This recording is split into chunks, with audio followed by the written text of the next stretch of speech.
বারুদের স্তূপে আগুন দেওয়ার চেষ্টা করেছে, একটা ফুলকি দেওয়ার চেষ্টা করেছিল পাকিস্তান।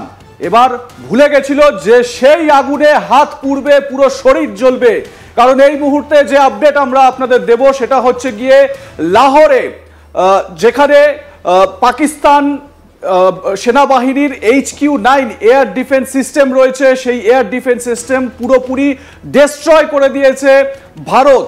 এটা একটা বড় আপডেট এবং ইতিহাসে এই প্রথমবার যেটা ঘটলো যে একেবারে মেনল্যান্ড পাকিস্তানের মূল ভূখণ্ডে ঢুকে এই রকম বড় সড়ো আক্রমণ চালানো হয়েছে। এবং একই সঙ্গে এটাও পরিষ্কার করা হয়েছে যে পাকিস্তানের তরফ থেকে কি কি অ্যাটাক হতে পারে বা পাকিস্তান কোন কোন জায়গাগুলোকে টার্গেট করেছিল এবং তার জন্য এই যে নিউট্রালাইজ করার কি দরকার ছিল সেই বিষয়টাও কিন্তু প্রতিরক্ষা মন্ত্রকের তরফ থেকে বিবৃতি দিয়ে জানানো হয়েছে। এক এক করে আপনাদের সেই সমস্ত বিষয়গুলো দেখাবো। আমার সঙ্গে স্টুডিওতে রয়েছেন প্রাক্তন সেনাকর্তা কর্নেল দীপ্তাংশু চৌধুরী। দীপ্তাংশুদা, আপনাকে স্বাগত আজ তাক বাংলায়। আপনার কাছে মানে প্রথমেই যেটা জানতে চাইবো সেটা হচ্ছে গিয়ে এতদিন পর্যন্ত মানে এই অপারেশন সিন্দুর, যেটাকে প্রথমে প্রাথমিকভাবে যেটা বলা হলো যে এটা মানে ওই জঙ্গি টেরার যে ক্যাম্পগুলো রয়েছে সেগুলোকে আমরা হিট করেছি, কিন্তু এখন দেখা যাচ্ছে যে দ্য ওয়ার হ্যাজ স্টার্টেড।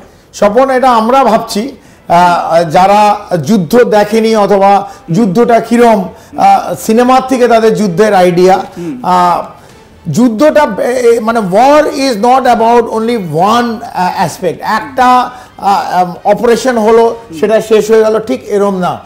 আর অনেকে আবার বলে কালকে উল্লাস করছিল, ভিক্টরি ইজ নট সার্টেন, মানে আমাদের এই জয়ের ধ্বনি, এই উল্লাস প্রথম দিনেই যেটা আমরা করেছি, উল্লাস সেদিন হবে যেদিন পাকিস্তান থেকে, যে পাকিস্তানের ভূমি থেকে ভারতের বিরুদ্ধে যে জঙ্গি হানা সেটা শেষ করে দেওয়া হবে। That will be our victory. ওইটা সমস্ত অপারেশন নিয়ে একটা ব্যাটল এবং সমস্ত ব্যাটল নিয়ে একটা ওয়ার। সো এখন এটা আমরা এখন শুরু করেছি এবং পাকিস্তান ওই 25 মিনিটে যে কম্পন হয়েছিল পাকিস্তানে যে কম্পন হয়েছিল, আমাদের এখানে টেরার ক্যাম্প বলে কিছু নেই, তো আমাদের পাকিস্তানের তরফ থেকে যে প্রত্যাঘাত করলো সাধারণ নাগরিক, কোথায় করলো? পুঞ্চে করলো, নশেরা সেক্টর, বিম্বরগলি, বেন্ডার, মান্ডি, এই পুঞ্চের আশেপাশে যেসব জায়গায় সেখানে সাধারণ নাগরিককে 13 জনকে মারলো, 59 জনের আহত হয়েছে। দীপ্তাংশুদা, আমরা এটাও দেখলাম মানে সকাল থেকে যে খবর, মানে কাল রাত থেকেই যেটা আমরা দেখতে পাচ্ছিলাম, পুঞ্চের সাধারণ মানুষ তারা বাড়িঘর ছেড়ে বেরিয়ে আসছেন, হাঁটা পায়ে তারা পথ পেরিয়ে আসছেন, কারণ তারা সেখানে থাকতে পারছেন না। সাধারণ নাগরিকদের টার্গেট করেছিল পাকিস্তান এবং এর জবাব তো দিতেই হতো। আমরা যে ছবিটা স্ক্রিনে দেখাচ্ছি, এই ছবিটা দেখলে অন্তত স্পষ্ট হবে যে ছবিটা এই মুহূর্তে স্ক্রিনে দেখানো হচ্ছে, আপনারা দেখতে পাচ্ছেন। এই যে এই ছবিটা, এটা হচ্ছে লাহোরে যেখানে অ্যাটাকটা হয়েছে এবং তার পর মানে এই চত্বরেই যেখানে ওই HQ-9 এয়ার ডিফেন্স সিস্টেম রয়েছে পাকিস্তানের, যেটা চীনের দ্বারা তৈরি বা মেড বাই চায়না, সেই জায়গাটায় কিরকম একটা হুলস্থুল পড়ে গিয়েছে, সেখানে কিরকম একটা কেওস তৈরি হয়েছে এই ছবিটা থেকে স্পষ্ট হচ্ছে। এবারে একটা বিষয় এখান থেকে, সেটা হচ্ছে গিয়ে অপারেশন সিন্দুর একদিনের একটা বিষয় নয়, একদম। অপারেশন সিন্দুর কিন্তু চলবে এবং যতক্ষণ না পর্যন্ত জিহাদিদের একেবারে সমূলে উৎপাটিত আমরা করতে পারি ততক্ষণ কিন্তু চলবে। সেই মনোভাব ইন্ডিয়ান আর্মি কিন্তু এবারে দেখাচ্ছে। একদম। এই লাহোরে যেটা স্ক্রিনে আপনারা দেখছেন আজ তাক বাংলা, এইগুলো ওয়ালটন রোড হচ্ছে একদম ওয়ালটন এয়ারপোর্ট, যেটা তার পাশেই হচ্ছে ওয়ালটন রোড।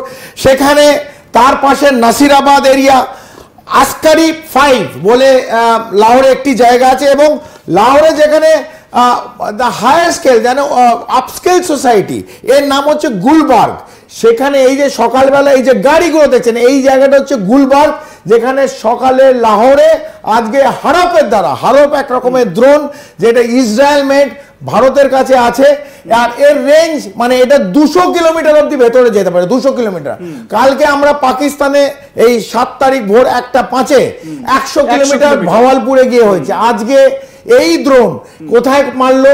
দক্ষিণ থেকে একবারে উত্তর পাকিস্তানে বিভিন্ন জায়গায় একদম করাচি থেকে, আমি নামগুলো সবাইকে জানাই, লাহোর, রাওয়ালপিন্ডি, গুজরানওয়ালা, চাকওয়াল, আটক, भावलपुर, मियानवाली गली, चौर और कराची, একদম আমি উল্টো দিকে পড়লাম, উত্তর থেকে দক্ষিণ, মানে এবং 10খানা জায়গাকে টার্গেট করা হয়েছে, 12টা জায়গায় ড্রোন অ্যাটাক হয়েছে। এগুলো প্রত্যেকটা এই যে হারাপ ড্রোন যেটা ইসরায়েলের, এটা লয়টারিং মিউনিশন। আমরা এদিকে একটু এগিয়ে আসি এবং যেটা আপনাদের দেখাবো এরপরে সেটা হচ্ছে গিয়ে প্রতিরক্ষা মন্ত্রকের তরফ থেকে কি বলা হচ্ছে। প্রতিরক্ষা মন্ত্রক যেটা বিবৃতি দিয়ে জানিয়েছে সেটা খুব গুরুত্বপূর্ণ, এক এক করে সেটা আমাদের দেখে নেওয়ার দরকার রয়েছে এবং পয়েন্ট ওয়াইজ সেগুলো বিশ্লেষণ করার প্রয়োজনীয়তা রয়েছে। আমরা স্ক্রিনে দেখাচ্ছি, আর এটা ব্রেকিং, এটা মানে এটা এই আমাদের প্রথম আজ তাক বাংলায় কিন্তু এইটা দেখানো হচ্ছে।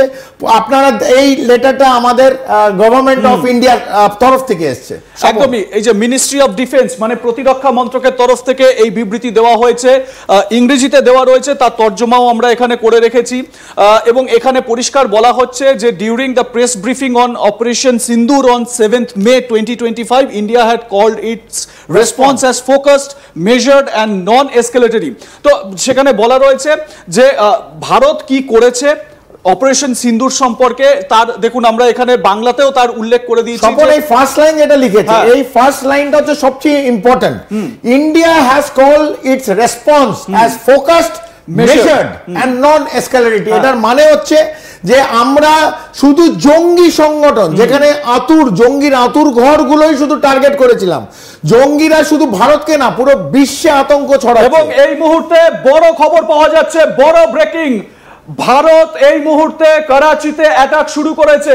অ্যাটাক করতে যাচ্ছে ভারত করাচির উদ্দেশ্যে এবং যেটা জানতে পারা যাচ্ছে এবং করাচিতে অ্যাটাক করতে যাচ্ছে ভারত। এই মুহূর্তের সব থেকে বড় ব্রেকিং, কিছুক্ষণ আগেই আপনাদের বলছিলাম যে লাহোরে পর যে ব্লাস্ট, 12টা জায়গায় যে ব্লাস্ট করা হয়েছে, তার সঙ্গে এই মুহূর্তের যে আপডেট দীপ্তাংশুদা, করাচিতে অ্যাটাক করছে ইন্ডিয়ান আর্মি। এখনই বললাম আজ সকালবেলা ভোর রাত্রিরে এবং যখন 8টা-9টার পর করাচিতেও ড্রোন হারপের দ্বারা আমরা অ্যাটাক করেছি এবং এখন আমরা দেখতে পাচ্ছি যে S-400 যেটা আমাদের এয়ার ডিফেন্স সিস্টেম, যেখানে পাকিস্তানের এই মিসঅ্যাডভেঞ্চার ভারতের বিভিন্ন, এই চিঠিতে আমরা পুরোটা পড়লাম না, এই চিঠিতে লেখা আছে ভারতের কোন কোন জায়গায় কাল রাতের অন্ধকারে পাকিস্তানদের এয়ার সাপোর্ট দিয়ে অথবা ড্রোন মিসাইল দিয়ে কয়েকটা জায়গা অ্যাটাক করার চেষ্টা করেছিল। একদমই, এবং এটা বলা হচ্ছে দেখুন ভারত নে পহলি বার S-400 ইস্তেমাল কিয়া, তার মানে হচ্ছে ভারত এই প্রথম S-400 anti missile defence system সেটা ব্যবহার করেছে, যেটা রাশিয়ান মেড। এবং সেই S-400 anti missile defence system, এই যে মিসাইল যেটা উড়ে আসবে সেই মিসাইলটিকে আকাশ পথেই ডিস্ট্রয় করা হবে, এটাই হচ্ছে এর উদ্দেশ্য। দীপ্তাংশুদা, S-400 36টা টার্গেট, 36 টার্গেট একসঙ্গে কন্ট্রোল করতে পারে। তো কাল রাত্রিতে বিভিন্ন নর্থ ইন্ডিয়া এবং রাজস্থানে বিভিন্ন ছোট ছোট শহর, যেটা পাকিস্তান ভেবেছিল যে ড্রোনের দ্বারা এইটা কিছু করতে পারবে, অ্যাটাক করতে পারবে, বিস্ফোট করতে পারবে, কিন্তু আমাদের S-400 সিস্টেম এটাকে কমপ্লিটলি বিফল করে দিয়েছে। সমস্ত ড্রোন যেগুলো পাকিস্তানের চীনের ড্রোন আর টার্কি যে তুরস্ক নতুন বন্ধু, এই PB-2 বায়াতকার এই যে ড্রোনগুলো পাঠিয়েছিল, এটাকে রাত্রিরে থ্রু S-400 সিস্টেম বিফল করেছে, ডিস্ট্রয় করে দিয়েছে।